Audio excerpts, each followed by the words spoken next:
નમસ્તે, હું ડૉક્ટર પવન રોય. હાર્ટ એટેક આ શબ્દ સાંભળીને જ ઘણા લોકોના મનમાં ડર પેસી જાય છે. જો કે હાર્ટ એટેક દરેક છાતીના દુખાવામાં હાર્ટ એટેક હોય એવું જરૂરી નથી. તેમ છતાં બી આના માટે સાવધાની જરૂરી છે અને આગળ તપાસ કરવી જરૂરી છે.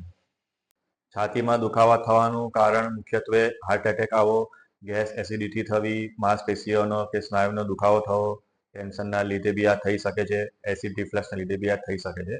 પણ મુખ્યત્વે જે લોકોને બીપી ડાયાબિટીસની બીમારી પહેલેથી હોય, જે લોકોને બીડી તમાકુનું વ્યસન હોય, એવા લોકોમાં છાતીના દુખાવામાં હાર્ટ એટેકનું મુખ્યત્વે કારણ રૂલ આઉટ કરવું, ખાસ કરીને કાર્ડિયોગ્રામ અને ટ્રોપોનિનવાળો એટેકવાળો બ્લડનો રિપોર્ટ કરાવીને હાર્ટ એટેકનું કારણ છે કે નહીં એ જાણવું ખૂબ જ જરૂરી છે.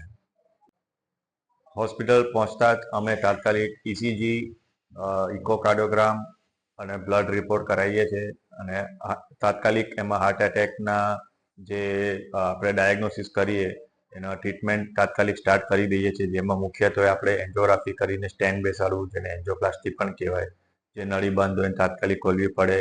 બીજું આપણે લોહી પાતળુંવાળું ઇન્જેક્શન જે થ્રોમ્બોલાઇસ કહેવાય એ બી આપણે આમાં કરી શકતા હોઈએ છીએ. હાર્ટ એટેકના પહેલા 12 કલાક એ ગોલ્ડન અવર કહેવાય, ગોલ્ડન પીરિયડ કહેવાય, જેને એટલે જ આપણે હાર્ટ એટેક ઇમરજન્સી કહેવાય. તાત્કાલિક નળી ખોલવાથી આપણે હાર્ટનું પમ્પિંગ સુધરી શકાય અને બચાવી શકાય છે. જો તમને નીચેના આમાંથી કોઈ લક્ષણો અનુભવો તો તાત્કાલિક જ હોસ્પિટલનો કે અમારો સંપર્ક કરો. જેમાં છાતીમાં દબાણ જેવું લાગવું, છાતીમાં ભાર જેવું લાગવું, ડાબા હાથે દુખાવો થવો, પરસેવો અચાનક થઈ જવો, અચાનક શ્વાસ ચડી જવો, ખાંસી આવી, ખાંસીમાં લોહી આવવું, આ બધા લક્ષણો હાર્ટ એટેકના લક્ષણો કહેવાય. આ કન્ડિશનમાં તાત્કાલિક હોસ્પિટલના કે અમને સંપર્ક કરવો જરૂરી છે.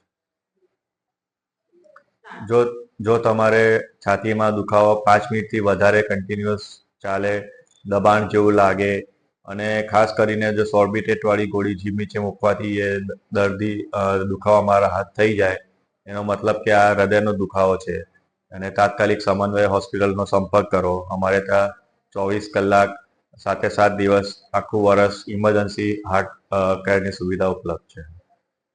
તમારી સલામતી અમારી જવાબદારી છે. છાતીનો દુખાવો ક્યારેય બી આપણે હળવાથી ના લેવો જોઈએ અને તાત્કાલિક સમન્વય હોસ્પિટલનો સંપર્ક કરવો જોઈએ. આ વિડીયોને ખાસ કરીને વધુમાં વધુ શેર કરો પોતાના ફ્રેન્ડ્સ અને ફેમિલી મેમ્બર્સમાં. Thank you.